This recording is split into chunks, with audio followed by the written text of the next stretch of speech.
There ain't nothing better than this. I've been waiting all week for today just because I knew you can feel it from the fans.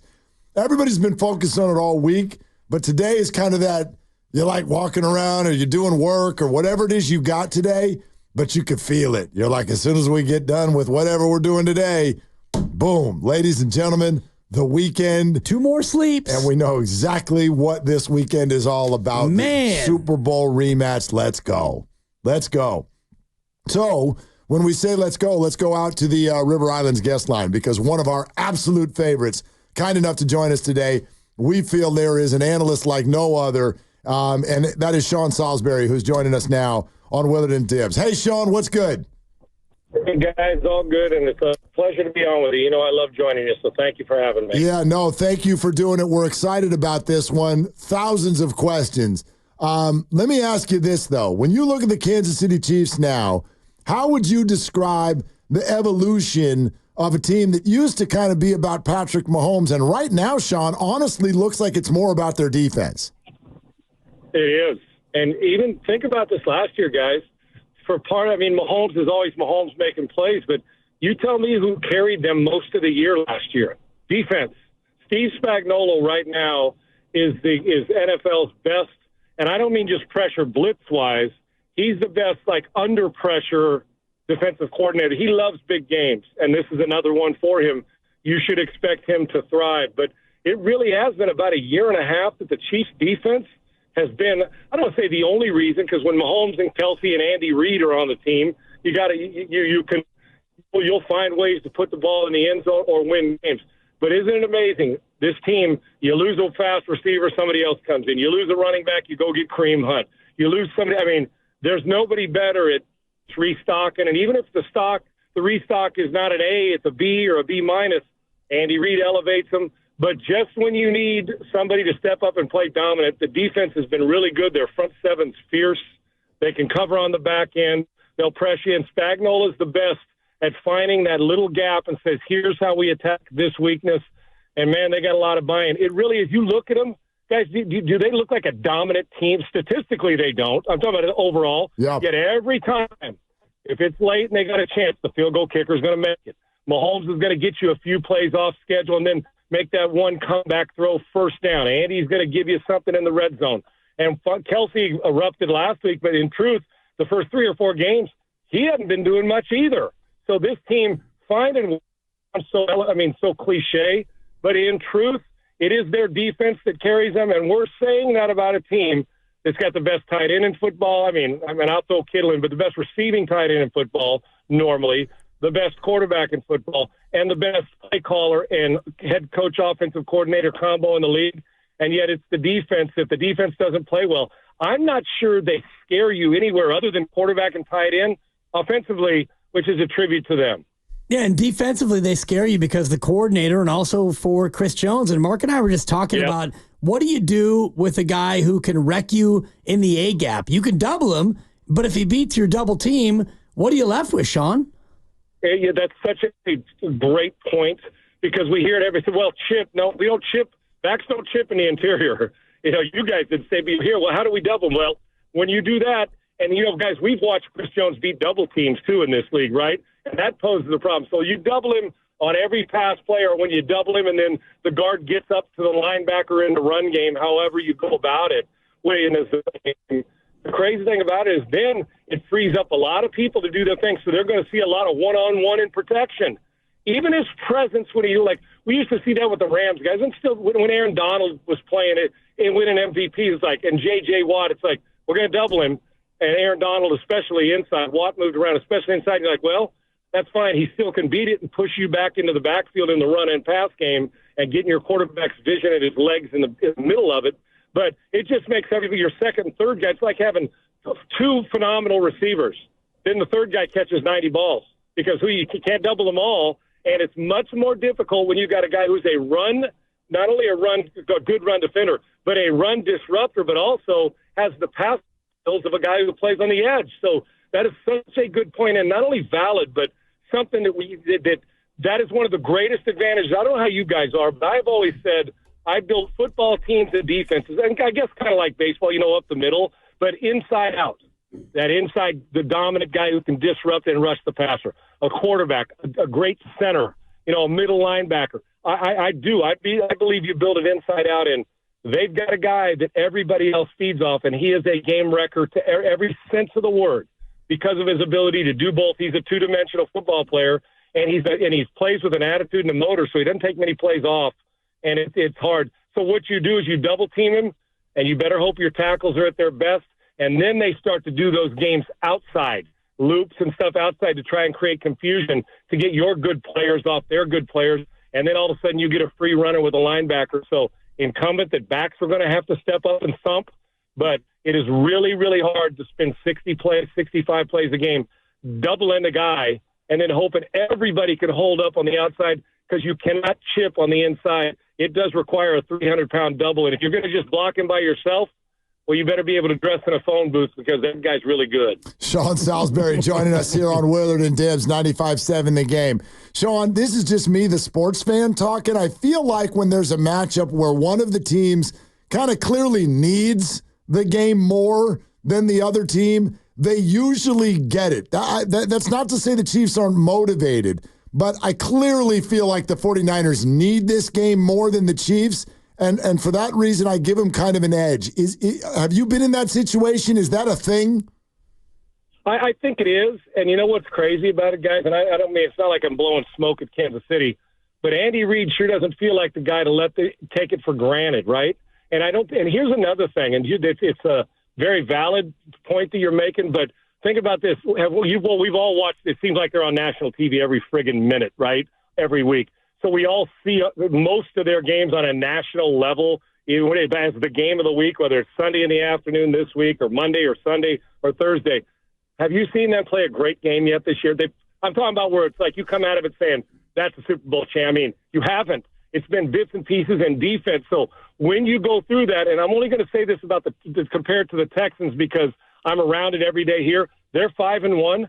And, guys, they've played – kind of average at times, been good in parts. They have not played a complete game. And so last week, everybody called it a trap game playing, their game last week. Well, this looks like a trap game in New England. No, they buried them because they realized they haven't played a complete game. So with Kansas City, I don't believe their team feels like that they've been that team, oh, my gosh, so explosive. They're going to hang 40 on you. They've kind of had to grind it out like a blue-collar team that doesn't dominate you. They're good at a lot of things, and we know they can do it, but they're not great at a lot of things on offense. Now, you get Xavier Worthy the ball in space, which Andy will create stuff like that and create. He's like a good bat. You guys know this with the great basketball teams you have there. Andy's the guy who gets his guy the ball on the spot where he wants to catch and shoot. He does that with his players on offense so they're comfortable, even though they're not filled, Juju Smith-Schuster coming back after he's gone. Again, I mentioned Kareem Hunt. So I believe that I think the 49ers are going to win the game. I do, because there's got to be a sense of urgency, finally getting at least close to as fully healthy as they can be, even though McCaffrey, and I think Jennings is out as well, but they still have weapons, and they also have struggled to put that full, oh my gosh, game recently. I like the San Francisco 49ers at home, and that has something to do with it, and I don't think the Chiefs are going to come in, oh, we're okay, we can afford to lose, because of the element of who they're playing. They're not playing a team they're supposed to dominate. The 49ers are supposed to be a dominant team in the NFC. So I think that helps them guard against it. But, yes, if you're talking about urgency and putting yourself at a point where you're in a chase mode, that's not the Chiefs. That's the 49ers. And teams that are well-coached and disciplined, they feel like that they understand the sense of urgency. I like a close one, but I actually think defenses are going to win in a lot of these battles this week. I think the 49ers are a field goal favorite in my mind at home. Yeah, and favored by one. Sean Salisbury here on 95.7 The Game. When you talk about closing, why have the Niners been unable to close in these games where they've got 3 losses, but 2 of them they had big leads in the second half? Yeah, guys, I don't like that trend. Do you? I don't like the trend at all. And it kind of goes with what you said about the sense of urgency for the 49ers in this game over the Chiefs. Yet, where has been the 49ers' sense of urgency with leads to put their foot on the throat? Now, guys, we can sit back and say it has to be injuries, and it does matter. Let's face that. You can't take McCaffrey, even though they've had some production in the backfield, you can't take McCaffrey out of the lineup and say, hey, we're just as good. No, you're actually not. But that's why this team that's consistently winning the last handful of years, somebody else does their gig a little bit better that day. So, yeah, that's something, guys. A time, when it happens once, you say it's called the NFL. It happens twice, you say, all right, we're going to give them, this is the 49ers, or this is the Chiefs, or this is Baltimore. When it happens 3 times, if it happens again and they've got a lead and can't close, then you start to say that's a trend and I got a problem. But the reason I'm going to give them the benefit of the doubt on that and say, I don't know if I believe much in coincidences, but the other team's getting paid too, is because of where they come from, who they are, and the roster, guys. When they're healthy and playing, the roster is really, really good. We know the quarterback's is efficient and can make every play. We know that they're getting healthy and they can run it when Debo and McCaffrey are there. But once again, how's Kyle going to dial up in a pressure game, in a big moment, and being able to offensively get the things going you want to get going when, in fact, you don't have your best weapon to get him in the pass game and the run game. So, yeah, man, this is something, the sense of urgency. And I want to see a fast start, but I also, to your point, want to see them score 17 points in the fourth quarter to prove to us that this is who they are, because I have a hunch that there's a chance that now they got to pick it up, but we could very well, because the NFC, the up and down, and the 49ers and the Vikings and the way the NFC North is playing, Detroit, I mean, there's good teams. We could very well see this team again, because at some point the 49ers are going to go on a roll where they win 5-6 in a row, and so you'll start to get the talk again. Will this be a rematch of another rematch? And grudge doesn't matter. That was last year. We're heavy into it. There's injuries. It's not a Super Bowl. But you still have it in your craw that says these guys have gotten us a couple more times than we've gotten them. It matters. So I would expect them to be able to close with the lead this time, even though they don't have their closer in McCaffrey. Sean, emotionally, what does it do for the 49er locker room to have Ricky Pearsall making his debut? I always guard me is like, okay, am I because he's back and he's able to play, and do you feed off the energy? Sure you are. Now you wish that wasn't the way you had to get it, but there's always that energy with a teammate that's your shot of Red Bull. But you guys also know while pregame and the week going on, he's going to be jacked up, they're going to be fired up, and it's going to be awesome, and the crowd's going to go nuts. But like anything, the old Mike Tyson, once you get punched in the face, his performance on the field is going to be more important than that energy can't carry you through 4 quarters, because once you get it in the mouth, now you're fighting and scratching to battle the team that you're playing against and the guy you've got to block and the guy you've got to tackle. But there's no doubt, not just the energy of a football game, but the guy's life. You never know what could have happened, and he's rehabbed it and back, and I think we're all anticipating this. It'll be a great story, but still, while the energy leading into, you're going to have to just have football energy regardless of this. But it's going to be a great energy and great pregame and watching them come out of the tunnel in the locker room. But I'm sure when they get to the stadium and all practice week long, there's been a different vibe on the practice field, knowing that a guy was shot, a while back, and now he's going to make his debut, and it's going to be pretty exciting. But the Kansas City Chiefs don't care about that. They care about the player, I'm sure, but they don't care about the momentum you've got going into a game. They plan on thumping you and saying, now it's football, once all that, the hype and all the talk is gone after pregame. Yeah, no doubt. And, the emotion of it is huge. And when he came to practice this week, it became a big thing and the team rallied around him. But even beyond that, I think about Ricky Pearsall as a player who looks to be a good route runner and possibly a good man beater. How important would it be to have that sort of a receiver against a KC team that all but pressed you into submission last year in February? I think it's awesome. And you're right. All the talk, of course, the story is the guy overcoming this. And I think it's a phenomenal story. And I'm sure it would have been fun to see the practice and the vibe and see the reaction all week long. I can tell you this, though. He is a very precise and dynamic route runner. And how awesome would this be? Don't you guys kind of feel when you're riding that in-game momentum that wouldn't you come out of the tunnel and in your first series get him the ball just to get his hands on? I would. Get him the ball, get him going, because guys like this can make a difference. And we talked about full team energy. What about just the single guy energy, how they elevate in times when they're like, man, if the bullet hits somewhere else different, who knows where I'd be right now? So it's all the emotions he'll go through, but precise route runner. And regardless of the grudge of coming back and trying to win, you don't want to get pounded into submission because you're a little bit embarrassed at times, and that doesn't go away. When you're bullied, you can get beat by a team finessing you to death. We've all been there. It's like, come on, you got a lucky knockout punch and you landed it. I want a rematch. It's when the guy comes and hits you in the mouth 10, 15, 20 times, and Kansas City's defense did that some in the Super Bowl, that's the one you want. You want the rematch.